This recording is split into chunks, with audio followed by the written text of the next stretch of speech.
Assalamualaikum warahmatullahi wabarakatuh. Para mahasiswa sekalian, kita masih melakukan kuliah dengan daring. Baik, sebelumnya kita awali dengan sama-sama berdoa. Bismillahirrahmanirrahim. Raditu billahi robba wa bil islami dina wa bi Muhammadin nabiyya wa rasula. Rabbi zidni ilma warzuqni fahma. Amin. Baik, kita anggap bahwa bab yang kemarin tentang pendahuluan hubungan manusia dengan ekologinya kita anggap selesai. Sekarang kita beranjak pada materi selanjutnya, yaitu etika lingkungan hidup. Etika lingkungan hidup. Ya. Nah, sebelum kita sampai pada membicarakan apa yang dimaksud dengan etika lingkungan hidup, saya akan menjelaskan dulu beberapa hal di sini. Ya.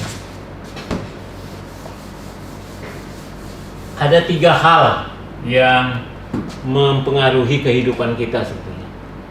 Mempengaruhi atau yang ada pada melekat pada diri kita. Ini terlepas dari agama ya. Jadi ini adalah nilai-nilai universal. Pertama adalah filsafat. Filsafat itu kalau kita buat kerangka anatomi tubuh manusia, itu adalah kepala. Ya, kepala yang berisi pikiran, akal. Ya.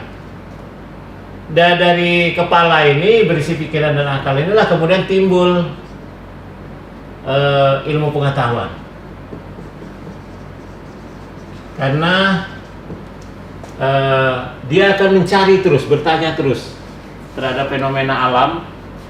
Kenapa seperti ini? Kenapa seperti itu? Apa penyebabnya? Dan hingga dicari solusinya. Itulah kemudian dari berbagai macam ini timbul ilmu, disiplin-disiplin ilmu. Misalnya dalam ilmu kedokteran yang sekarang masih masih dibahas adalah bagaimana corona itu muncul, bagaimana penyebarannya, apa penyebabnya. Tetapi belum ditemukan bagaimana cara membasminya atau vaksin atau serumnya untuk memusnahkan. Baru pada kita harus menguat antibodi kita, yaitu dengan cara asupan gizi atau stamina yang bagus. Nah, ini ilmu pengetahuan. Dan ini akan berkembang terus karena otak manusia itu akan menemukan sesuatu pada eranya. Sehingga dari ilmu pengetahuan itulah kita biasanya kemudian kita bisa lihat bahwa kita jadi ringan di dalam bekerja. Misalnya kalau dulu naik kuda, kemudian ditemukan sepeda, dikemudian sepeda motor, mobil, kemudian sampai pada pesawat dan seterusnya. Yang kedua adalah etika. Kalau etika itu, misalnya kalau tadi itu anatomi tubuh adalah hati. Ya. Hati. Ini yang nanti akan melahirkan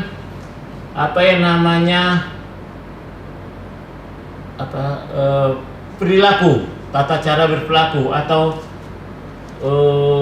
adat istiadat. Ya, etika itu. Tata cara pergaulan. Kalau dalam bahasa Arab itu adalah adab. Nah, itu nanti akan keluar etika dan nanti pada perkembangannya akan menjadi etik bagi penyandang profesi. Yang ketiga estetika. Nah, kalau estetika ini adalah kalau perasaan. Hampir sama dengan hati, tetapi estetika itu lebih pada luarnya, yaitu seni. Ya, seni, kemudian perasaan keindahan. Nah, nanti akan melahirkan macam-macam, misalnya musik saja bermacam-macam dan itu punya ilmu sendiri, misalnya etnografi ya, etnomusik itu ya. Keindahan misalnya berbaju, berpakaian. Makanya kita lihat di Indonesia aja tata cara berpakaian bermacam-macam, itu adalah dari estetika. Dan ketiga hal ini ya, tanpa kita inginkan saja sudah ada melekat. Cuman kemudian kalau misalnya kita lingkupi dengan agama, maka filsafat misalnya, ilmu pengetahuan itu punya nilai atau tidak, bebas nilai atau tidak, itu nanti kajian filsafat ilmu. Etika misalnya, mana yang boleh, mana yang tidak. Ya misalnya bagaimana etika itu lebih pada hati tadi, dari perasaan. Jadi apakah ada orang yang melihat atau tidak yang melihat gitu ya. Kalau ada larangan buang sampah di tempat media lingkungan yang tidak dibolehkan, ya tetap tidak dibolehkan. Nah ini adalah tergantung dari bagaimana kita untuk meresapi etika itu. Sedangkan estetika berpakaian, misalnya saya berpakaian begini, itu adalah kombinasi dari estetika. Jadi pakaian pada awalnya adalah hanya untuk menutup aurat, tapi pada perkembangannya itu ternyata ada modisnya kalau orang bilang. Seperti misalnya mbak-mbak yang pakai jilbab ini, ya. Awalnya jilbab itu hanya menutup aurat, gitu ya, karena perintah Nabi. Tapi pada perkembangannya tengoknya ya, berapa puluh macam atau ratusan macam cara melingkar-lingkar jilbab itu. Itu adalah pengaruh estetika. Oke, sekarang kita langsung kepada pengertian etika. Nah, karena kita bicara tentang lingkungan, maka kita bicara etika lingkungan.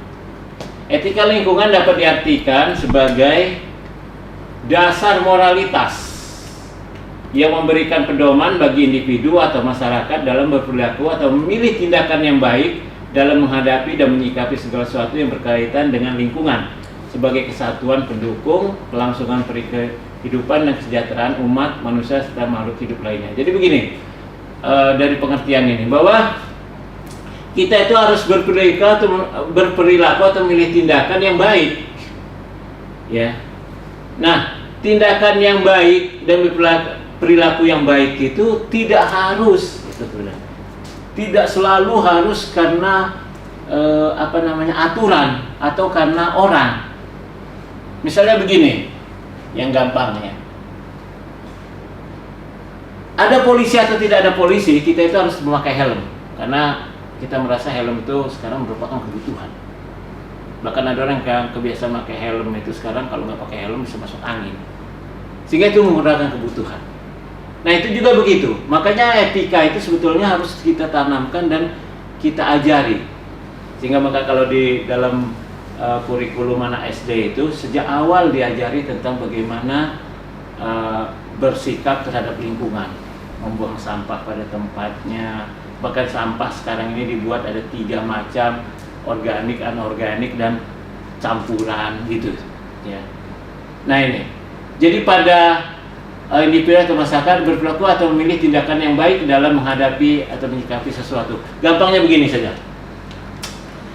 Kalau saya sering menekan adalah etika itu kedokteran gitu ya. Nanti kita bisa analogikan kepada lingkungan. Seorang dokter misalnya, orang tidak semuanya mengerti bagaimana caranya dokter itu berpraktek.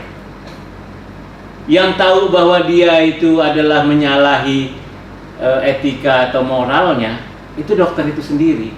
Coba gini, kemudian datanglah seorang nenek-nenek atau orang separuh baya gitu, datang perempuan, ya. Dokter itu langsung melihat dan begitu datang duduk cuman diperiksa itu dikasih resep obat, tidak sampai 5 menit. Bagus sih, maksudnya cepat. Tapi begitu gilirannya ada seorang mahasiswi gitu, nggak mau pakai jilbab, mahasiswi dari tempat lain, semok gitu, atau bukan mahasiswi lah, ada orang muda, Lama dia, sakitnya apa, sampai seperti menginterogasi. Ya. Kemudian misalnya diperiksa. Periksa sebetulnya bisa saja stetoskop itu di balik bajunya. Karena itu kan debaran jantung. Tapi dia meminta harus dibuka 3 kancing. Sehingga agak kelihatan lah sedikit. Sorry, ini kita bicara ilmiah. Begitu dia bilang, oh seharusnya dia, oke, disuntik. Disuntik kan bisa saja di sini. Di lengan. Tapi dia karena ada semacam hasratnya, ingin mengetahui, harus dipantau. Ketika dia memilih harus membuka baju 3 kancing itu dia yang bisa, hanya dia yang bisa mengatakan bahwa oh saya pengen ngelihat. Ya. Ketika dia harus pantat, hanya dia. Nah, begitu kita misalnya protes, Pak Dokter, yang kita bukan orang kedokteran, kenapa harus di situ? Kenapa nggak dipakai? Kalau ditempelkan di kulit, dia bilang, itu akan lebih cermat saya mendengar jantung. Alasan itu kan kalau kita nggak ngerti ilmunya, ya sudah. Kenapa harus dipantat? Karena penyakitnya ini seperti itu supaya kalau di ini lebih cepat aliran darahnya. Tapi kalau perempuan ini misalnya mengadu, kemudian ada dewan kode etiknya, maka profesi sesama profesi itu saja yang bisa menilai, oh dokter ini lo macam-macam nih, ngapain lo pengen ngelihat belahannya ya. Itulah etika. Ya, etika. Maksudnya pada suatu saat kita harus melakukan itu, apakah kita mahasiswi datang, misalnya kalau saya sebagai penguji, kalau pembimbing skripsi, karena mahasiswinya ini terus lama-lama kita ngobrol, sedang kalau laki-laki begitu pas mau apa lu? Mau apa kamu? Ya sudah, taruh aja. Nah, itu sebetulnya bisa kita lihat bahwa loh Pak Mukmin, orang akan menilai begitu. Apakah? Tapi kan saya punya alasan mestinya. Nah, yang bisa mengetahui itu sendiri. Itulah terlebih etika itu lebih pada hati kita. Gitu. Ini juga begitu. Lingkungan. Sekarang apakah kita bersih itu merupakan sebuah kebutuhan atau bukan? Kalau bersih itu merupakan kebutuhan, tidak perlu adanya hukum lingkungan pun, kita harus bersih. Nah sekarang kelihatan kan, orang kembali kepada hadis an-nazafatu minal iman, karena banyak sekali orang-orang kena corona itu salah satunya adalah harus bersih badan. Kalau dulu kita wudhu hanya membasahkan tangan, sekarang udah betul-betul itu apa? Ya itu artinya akan kembali kepada siklusnya bahwa Nabi itu, Islam itu memang bagus. Ini subjektivitas saya.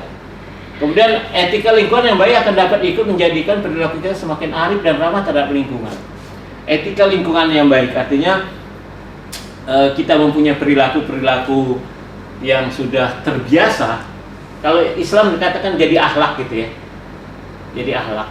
Itu sudah ada orang atau tidak ada orang dimanapun yang namanya kita misalnya habis ngelap muka ada tisu kotor, kita nggak bisa kemudian sembarang, kita harus mencari sampah nih, kotak sampah. Begitu kita tidak menemukan kotak sampah, kita punya tas atau kita kantongin dulu sampai menemukan. Itu sudah perilaku luar biasa gitu ya. Tidak karena adanya undang-undang, karena dilarang membuang sampah sembarangan, tapi memang sudah perilakunya seperti itu. Ini yang sebetulnya yang harus kita harus kita tanamkan dalam diri kita seperti itu. Kemudian, di dalam etika lingkungan juga ada beberapa pandangan gitu ya. Banyak kasus membuktikan bahwa kemerosotan mutu lingkungan itu disebabkan oleh teknologi yang mencemari, diikuti oleh konsumsi yang berlebihan, kebijaksanaan pembangunan yang kurang serasi, terutama karena sering benturan kepentingan antara sektor tidak terselesaikan dengan baik, masalah kemiskinan ini banyak ya, banyak akar penyebab dari kerusakan lingkungan yang ada sekarang ini, ya, adanya kebijakan yang kurang, adanya kemiskinan, adanya tambah penduduk dan sebagainya. Tapi dari segala bentuk yang telah kita lihat ini, akar dari permasalahan itu bersumber padanya mentalitas frontier yang cukup mengakar dalam peradaban manusia. Bahkan Apa itu mentalitas frontier? Ini kita lihat.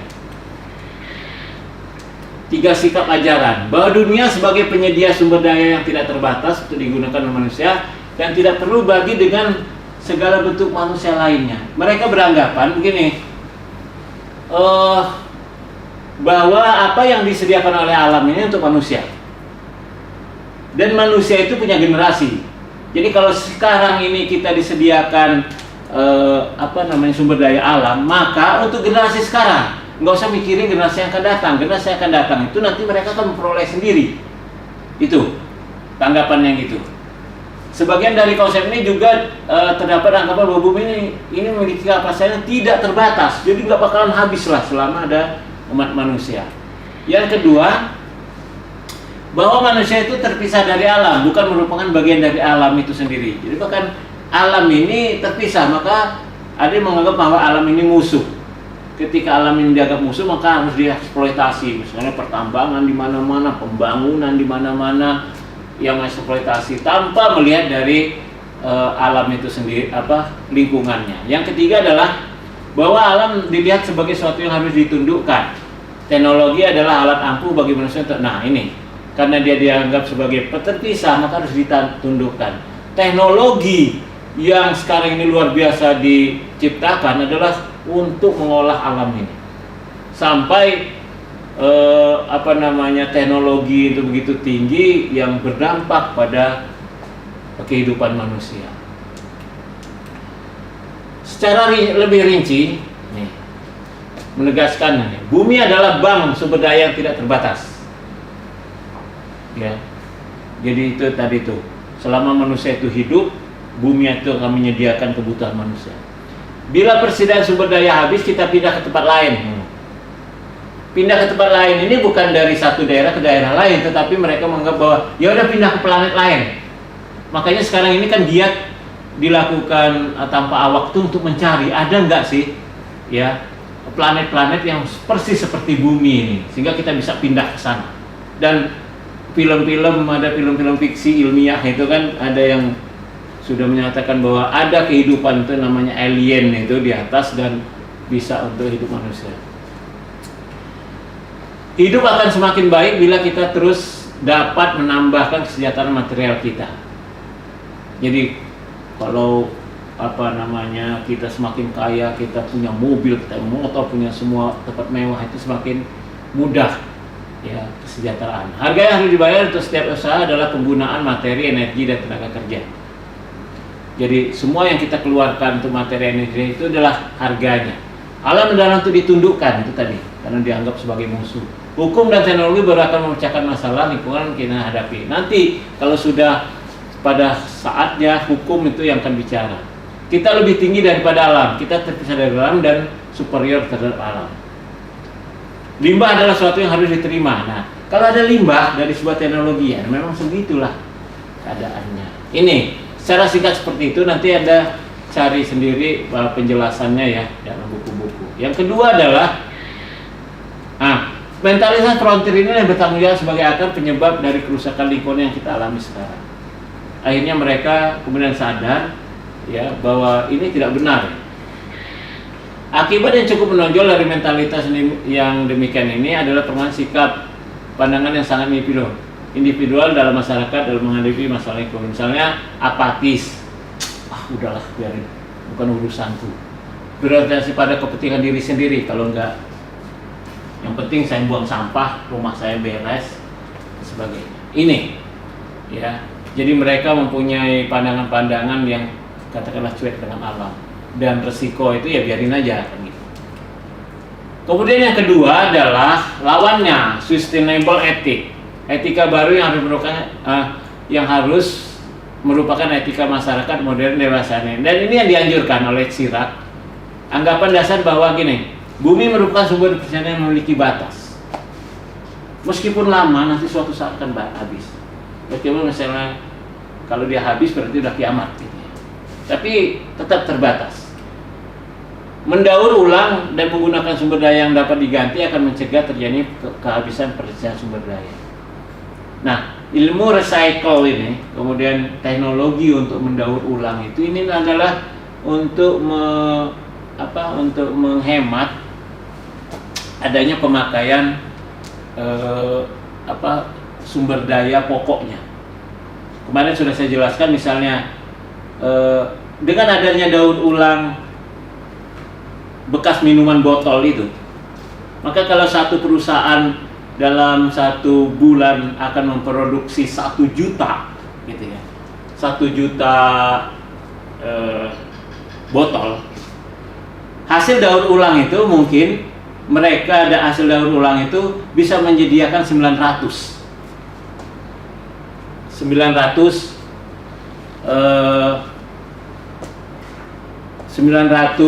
botol, sehingga yang diperlukan untuk mencukupi 1 juta adalah tinggal 100.000. Nah, 100.000 inilah menggunakan pepohonan, menggunakan alat yang lainnya. Tapi kalau misalnya tidak ada daur ulang itu, maka dia harus menyediakan 1 juta botol, dan berapa kubik atau berapa pohon yang harus ditebang untuk memenuhi itu. Itulah recycle ya. Ya, pemulung-pemulung itu jangan dianggap enteng itu. Mereka mau bekerja itu kertas misalnya didaur. Kalau tidak, berapa pohon? Kertas itu dari pohonnya. Kalau dulu dari dari gabah, kulit padi, makanya ada leces itu dulu kertas-kertas. Kalau saya masih kecil tuh kadang-kadang masih ada kulit padinya nempel gitu. Tapi sekarang sudah mendaur ulang. Jadi daur ulang itu merupakan suatu hal yang luar biasa membantu. Nilai hidup tidak diukur dengan besarnya uang kita di bank. Jadi nilai hidup itu ada sesuatu yang tidak bisa hanya melulu diukur dengan duit gitu ya. Kemudian harga setiap usaha bukan hanya penggunaan energi, tenaga kerja dan materi, tapi harga eksternal, kerusakan lingkungannya akan mengakibatkan kemerosotan atau bencana bagi kehidupan kita. Kita harus memahami dan bekerja sama dengan alam. Sehingga itulah biasanya kalau frontier itu kita bilang kan itu adalah dunia barat, sedangkan sustainable ethic itu adalah dunia timur. Kayaknya kalau lihat dunia timur itu lebih banyak pada syair-syair, pada ilmu-ilmu seni gitu ya. Karena mereka lebih dekat dengan alam, bekerja sama dengan alam. Usaha-usaha individu dalam mengatasi masalah yang sangat menekan harus dibarengi dengan hukum yang kuat serta teknologi yang tepat.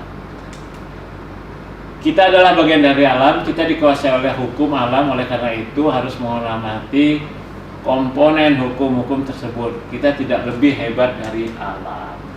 Limbah adalah tidak dapat ditoleran, sehingga setiap limbah harus punya nilai guna. Itu tadi, limbah-limbah yang seperti saya katakan berupa sampah-sampah yang bisa didaur ulang itu mempunyai nilai guna. Itu ya, penutupnya ini bisa Anda baca sendiri nanti di slide yang sudah saya berikan, dan silakan Anda merespon ya atas siaran ini dengan menulis ya, atau Anda memberikan pertanyaan di link yang akan nanti saya bagikan. Demikian.